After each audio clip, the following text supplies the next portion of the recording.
Today, Waylon and I are walking through the Wells-Barkerville Community Forest. Oh, I didn't even get a picture of you on it. Oh well.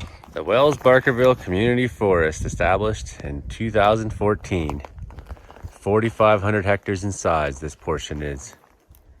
Let's go have a walk up the community forest, Waylon. Moss is one of the oldest plants with no roots, flowers, or seeds. They produce spores instead. The moss plays an important but overlooked role in forest ecosystem. It's important for habitat for the smallest forest dwellers, but also helps regulate soil temperature, retains moisture, and makes nitrogen available for other plants. The trees in this forest need the moss to thrive, and the moss needs the trees. They are intimately connected. Just a place you can have a picnic if we ever want to come out on some average day. The shelter's here for us at the community forest in Wells, British Columbia. Just one of the many things that makes Wells so special.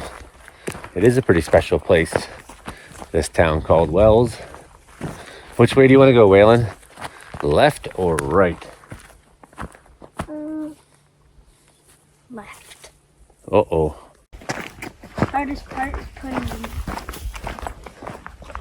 Hey, Stiller J.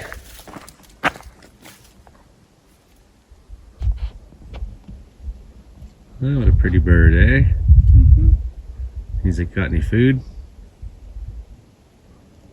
Yeah, you know that word. Are you one of the birds that hangs out at Norma's? Maybe. Some of these trees are pretty big. But in other parts of this forest, I think the struggle is that the forest all grew kind of at the same time. So what happens is they kind of cooperate and grow together. They don't get too fat.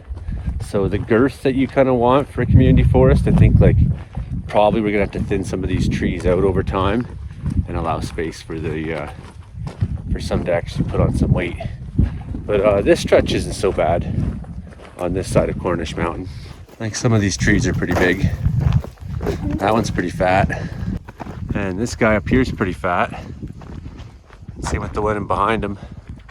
Nice, big, fat tree. Look at this tree. It's not too bad. Go stand next to it. I'm not gonna go in the bush. What? Going in the bush is awesome. Ah, it's a pretty big tree. This one over here is even bigger. Great big fat one. There is definitely some very nice healthy forests here. It's really wonderful to see every time I'm in a healthy forest. And characterized by not a ton of undergrowth. It's pretty open. I mean, it looks contrary to what I'm saying there, but if you come to some of these places like here, you know, these are pretty open forests inside, so that's really nice. Like there's space to maneuver around in there, not lots of ground fuels, most of the timber standing, very healthy trees, good mix, at least for subalpine forest. We don't have a whole lot of species here, but they're all present in this stretch of forest, so pretty nice little forest we have here at the Wells Community Forest. Yeah, this flank of the mountain has some beauties. I think this is an example of some of the forest that could be thinned out a little bit, give some space. There's a lot of cooperation, so no one's taking over, you know, they're all the same size, they're all working together, and no one's getting that big and fat because of it. And yeah, no fat wood in there, no. Just all pecker Polish. Ever stumble onto that white stuff? Chances are you stumble onto an underground body of fungus called mycelium. The Wood Wide Web refers to the relationship between fungus and plants. The tiny white threads of mycelium connect with the trees around you to allow nutrients such as nitrogen, phosphorus to pass from the fungus to plant in exchange for photosynthetic carbon that trees create. The same fungal network acts as a slow but effective means of communication between different trees throughout the forest. They even transport resources to younger trees or trees in need. Like moss, fungi forms an often overlooked but essential part of the forest ecosystem. One thing I love about Wells is I can just walk out my door and be right in forest, just like that. And substantially nice, healthy forest too. can take a quick drive down the road and be on mountains. I can go get firewood wherever I need to around here. Lots of fishing holes. It's good to come back to Wells. I spend all summer fighting wildfires and being out in the wilderness. And when it's all over, a lot of people just go back to the towns they live in and things like that. But not I.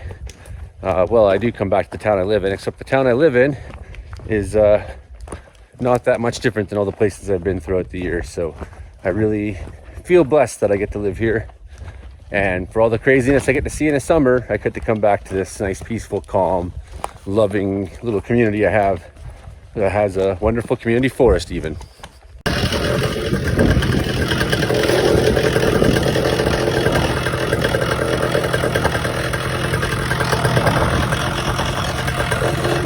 Pretty cool. Yeah.